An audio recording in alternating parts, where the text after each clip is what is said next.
Hey guys, what's up? Welcome back to Beer Geek Nation. I'm your host Chris. Thank you so much for joining me once again for another beer review. Today guys, we're looking at another import. This one's from Mikkeller. This is his Beer Geek Brunch Weasel Imperial Stout aged in cognac barrels, coming in at 10.9% alcohol by volume. Two things about this beer. This 8.5 ounce bottle was $16.99. I bought it not knowing how big it was. Had I known it was this small, I probably wouldn't have bought it, so I hope it's worth the price of admission. The other thing is on the side it says aged in Calvados barrels, which is actually an apple brandy. But right here there's a white sticker that says aged in cognac barrels. So I'm not sure what's going on. I'm not sure if there was just a generic label and then they slapped the little cognac part on there, but there's a bourbon barrel version, I think a rum barrel version of this as well. So let me get into a glass so you guys know how it smells, tastes, and give you the verdict on the very expensive Mikkeller Beer Geek Brunch Weasel Cognac Edition. Alright guys, so the appearance on the Beer Geek Brunch Weasel, well, it poured like a motor oil. It actually reminded me a lot of how Honeyboo pours. Just black, viscous, oily fluid, for lack of a better word. It's pitch black, you can't see anything through it.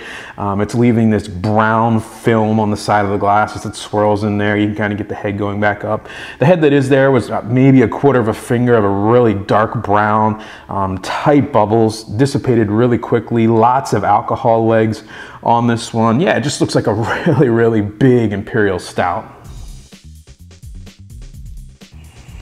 All right, the aroma on the Beer Geek Brunch Weasel. Yeah, I mean, definitely smells a lot like a big chocolatey espresso forward Imperial Stout. A little bit of dark fruit in there, a little bit of a smoky kind of roasted grain quality. A lot of the barrel coming through. It's a woody, French kind of dry whiskey type flavor. A little bit of sweetness. I'm actually getting a decent amount of smoke off this one. A little bit of tannin kind of aroma coming off it, a little bit of the alcohol burn in there as well, a little fusely sweetness. Yeah, it smells like a massive beer, much how it looks like a massive beer. All right guys, the taste on the Beer Geek Brunch. Cheers. All right, right at the front of the tongue, you get that classic Imperial Stout kind of coffee pop. A big espresso bitterness, super dark chocolate. I'm getting a lot of the coffee flavor. At the same time, I'm getting a lot of the heat from like the cognac. How kind of a bourbon or a whiskey has that dry heat to it. I'm getting a lot of that. I'm getting a lot of like a smoked peat kind of oakiness in there as well, almost like a scotch.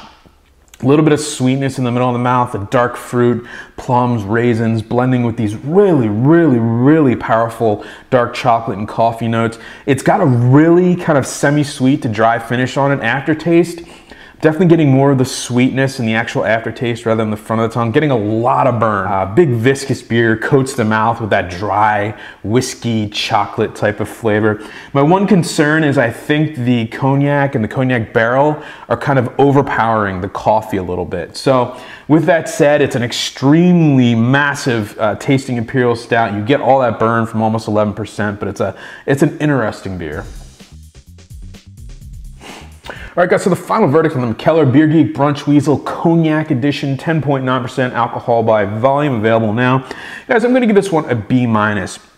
My big issue with it is twofold. Number one, the price at between 15 and 17 bucks for an 8.5 ounce bottle. Is it worth the price of admission? I absolutely don't think so. There are so many Imperial Stouts out there, bourbon barrel aged Imperial Stouts for a lot less money. At the same time, I think the Kopi-Luwak coffee, which is, you know, the most expensive coffee in the world, it gets lost in this. You throw it in this barrel with these big kind of the cognac, this big spirit, this big dry kind of, you know, spicy spirit, and that coffee is going to get lost in there. So it kind of like contradicts each other and kind of kills the point of putting Kopi-Luwak coffee in here, except, you know, to put it in there. So I think, you know, it kind of loses that. I'm not sure it was the best combination. Maybe a bourbon barrel would be a lot better. But with that said, folks, getting a B- from me, and remember, folks, life is too short. Drink amazing beers. Cheers.